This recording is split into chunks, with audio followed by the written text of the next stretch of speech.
So today is January 30th. I am homesick today from work. I've been homesick for 5 days, so that's why you haven't seen any gym updates. I just wanted to show you the weather here for January 30th. Somebody went out about an hour ago and they got coffee, but there's my beast.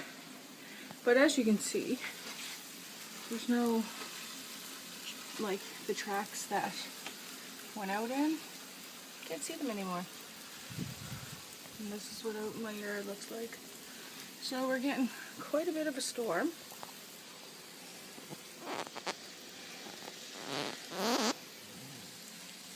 So things might be a little slow for a bit. I'm gonna close that door over. I don't want to get any sicker than I am. So like, subscribe, let me know how the weather is in your area.